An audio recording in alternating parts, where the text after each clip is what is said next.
There comes a moment in every woman's life when she looks in the mirror and doesn't quite recognize the reflection staring back. It's not about age, it's not about appearance, it's something deeper, something internal that feels like it's quietly slipped away.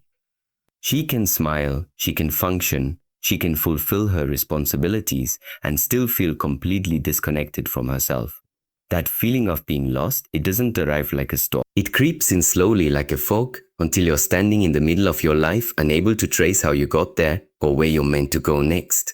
But feeling lost is not a sign of failure. It is not weakness. It is not something to be ashamed of.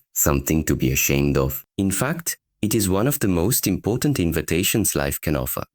When you feel lost, it simply means something inside you is waking up. It means that your soul is no longer willing to move forward on autopilot. It is a message, not from the outside world, but from the deepest part of you, asking you to return, not to your past, not to who others think you should be, but to your most authentic self, the self that may have been buried beneath expectations, achievements, obligations, and the quiet exhaustion of always trying to hold it all together. Most women don't suddenly lose themselves. It happens over years. A little bit here, a little bit there. When you say yes to things you didn't want to do, when you silence your voice to keep the peace, when you mold yourself into someone else's version of enough, when you put everyone else's needs above your own because you believe that's what being a good partner, a good mother, a good daughter, or a good friend looks like. But each time you betray yourself to belong, you drift just a little further away. Until one day, you wake up wondering where the real you has gone. But this is not the end, it's the beginning. This is the moment where everything can shift. If you allow it, feeling lost is not a dead end, it is a sacred turning point. And what you do in this moment matters more than what you've done in the past. It's the point where you stop running, stop performing, stop proving, and start listening.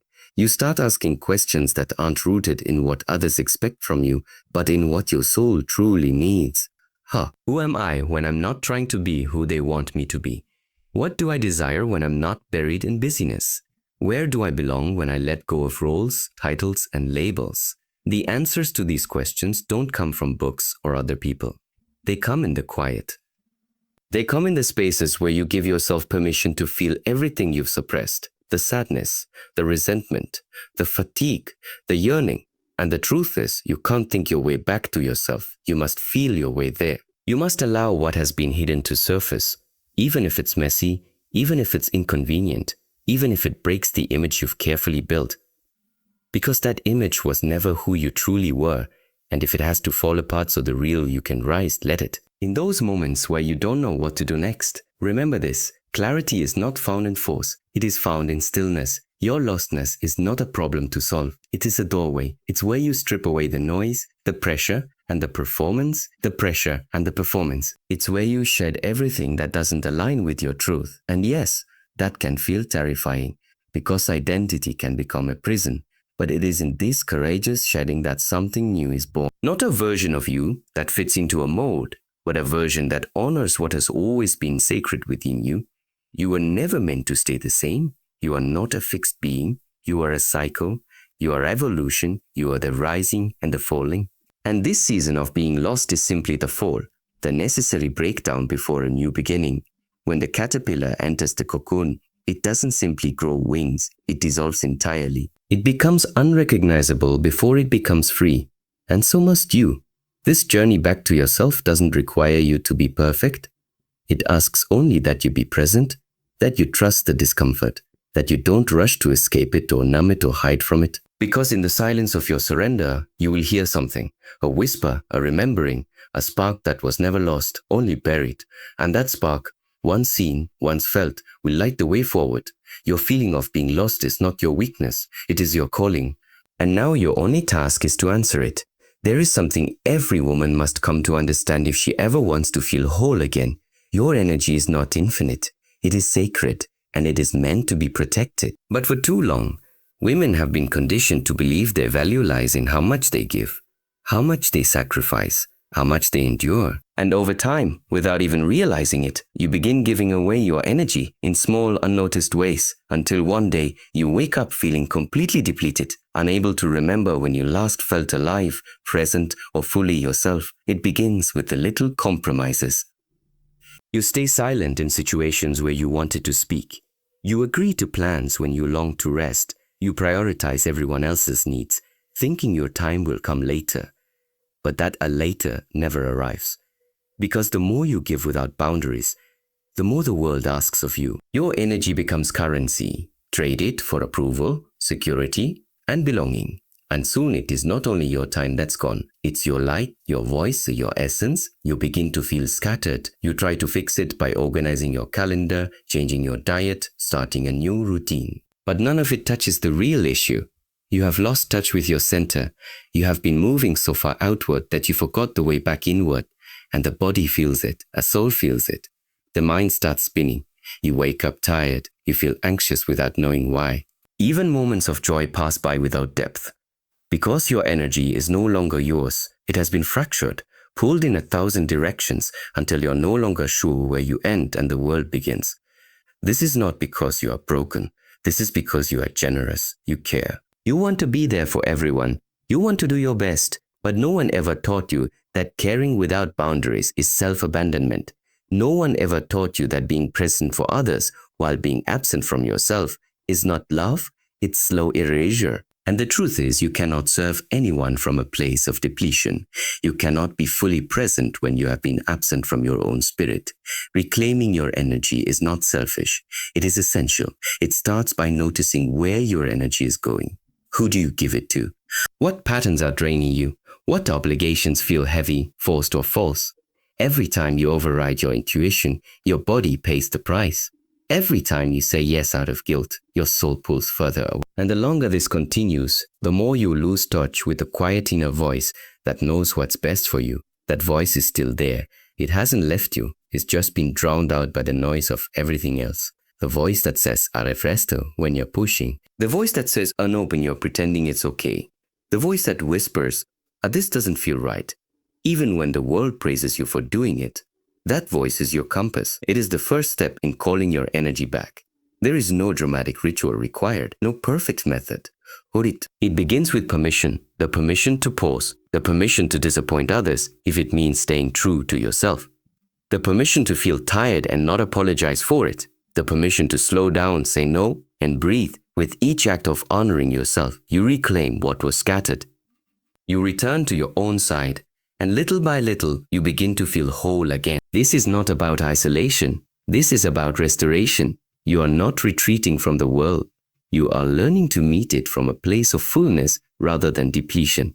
Imagine how different your relationships, your work, your purpose would feel if you were not running on empty. Imagine how deeply you could connect if you were no longer trying to be everything for everyone.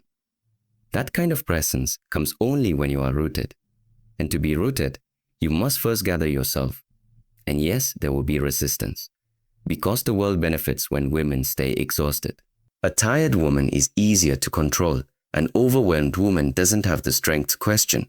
But when a woman reclaims her energy, when she draws it back from all the places it has been unconsciously leaking, she becomes clear, grounded, and powerful in a quiet way. She no longer needs to prove herself because she knows herself. She no longer fears being misunderstood because she finally understands her worth. So when you feel lost, don't rush to fix it with productivity. Instead, ask, where have I abandoned myself? And where is my energy going? And what would it mean to bring it back? These questions are not easy, but they are necessary because your life is not just about doing. It is about being.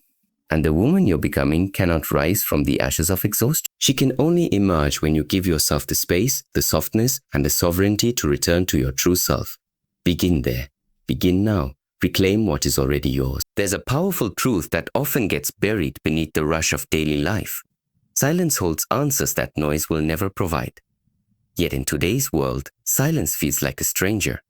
We wake up to notifications. We fall asleep to background noise. Our minds are filled with to-do lists, worries, comparisons, and distractions, and somewhere in all that mental clutter, something sacred goes unheard.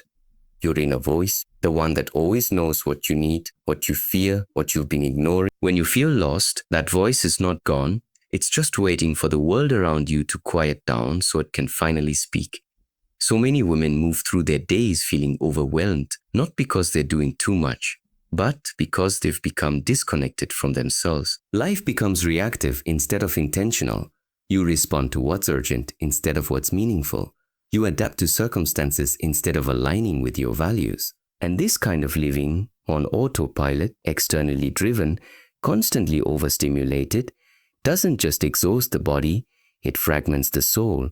But there's something that happens when you stop, not when you collapse from burnout, not when you've reached your breaking point, but when you consciously stop. When you choose stillness, when you take 5 minutes to breathe deeply without scrolling, when you sit in a room without noise, without distraction, and just listen, not to the world, but to yourself. That is where your power begins to return, because silence is not empty. It is full of information you cannot hear when everything else is too loud. In silence, truths begin to rise. You start to feel things you've suppressed. Maybe you notice the heaviness you've been carrying, pretending it doesn't affect. Maybe you feel a longing for something you've denied yourself for years. Maybe you start to see the ways you've outgrown your life, but say it anyway, out of fear or comfort or habit. Silence doesn't create these realizations, it reveals them. They were always there. You were just too busy surviving to notice. And yes, being alone with yourself can be uncomfortable, especially if you've spent years distracting yourself from what you truly feel. Stillness can feel like exposure, like suddenly turning on a light in a room that's been dark for too long. At first it's jarring, but eventually your eyes adjust. You begin to see clearly, and in that clarity, something shifts. You stop asking the world to tell you who you are. You stop searching outside for answers that have always lived inside you. So many women are waiting for a sign, something external to guide them. But the sign is already within. It's in the quiet knowing, the inner nudge. The recurring thought that won't go away, the discomfort that keeps returning no matter how much you try to ignore it. That's not confusion. That's your truth trying to speak. And the more you create space for silence, the louder that truth becomes, not in volume, but in certainty. In that silence, you will also meet the parts of you you've neglected. The little girl who felt unseen. The young woman who tried too hard to be perfect. The version of you that was hurt and never allowed to fully heal. These parts don't need fixing, they need witnessing, they need your presence. And when you give them that, they soften. They stop running your life in the background. And in their place, a deeper wholeness begins to form. This isn't about becoming someone new.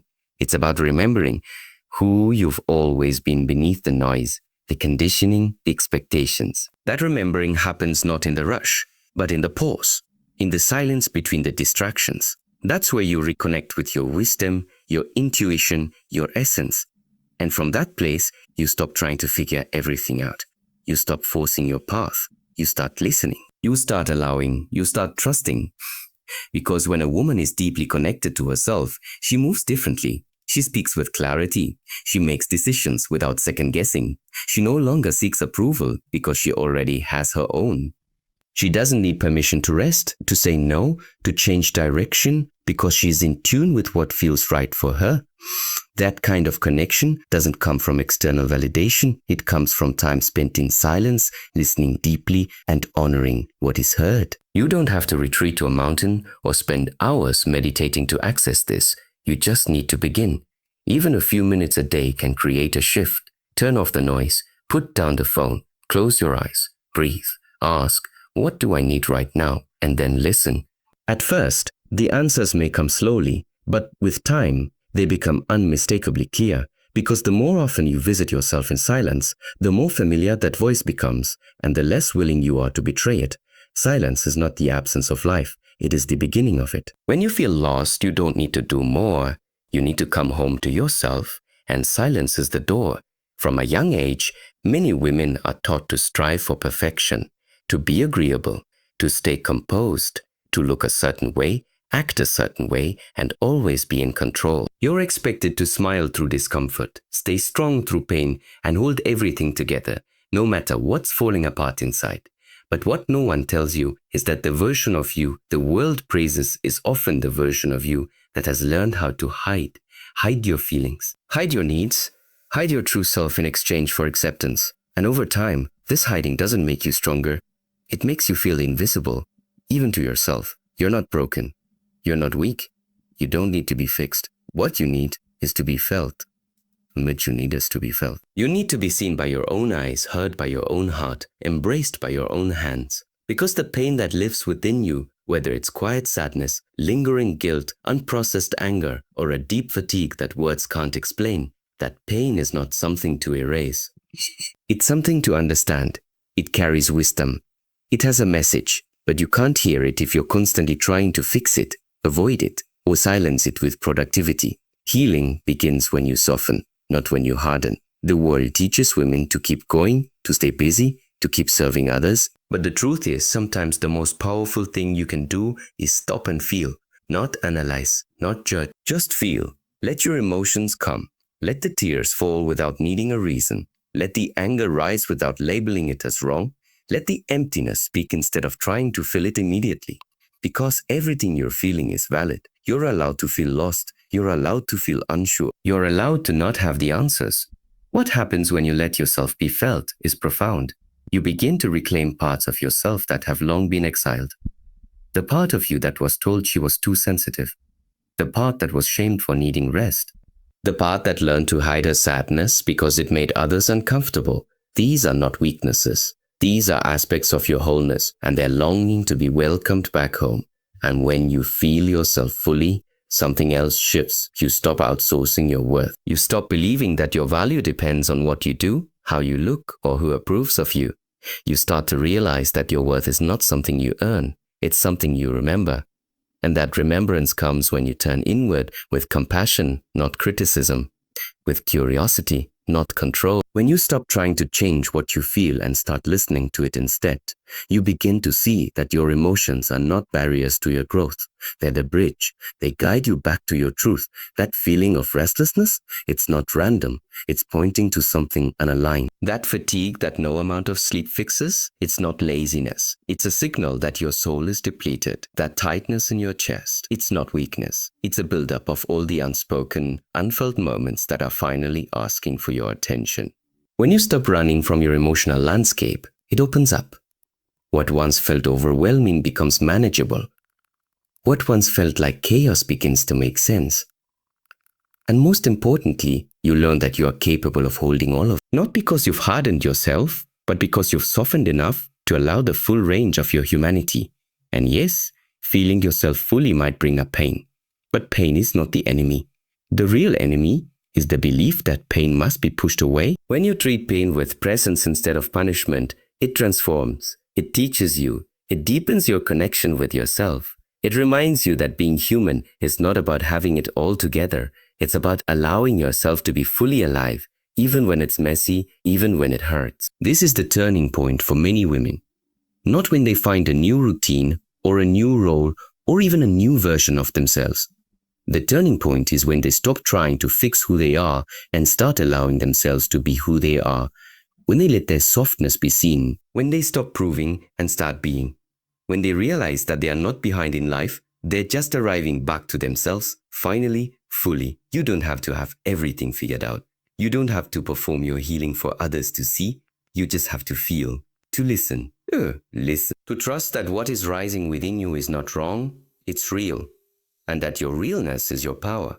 The world may try to convince you otherwise. But remember this, nothing is more unstoppable than a woman who has allowed herself to be felt.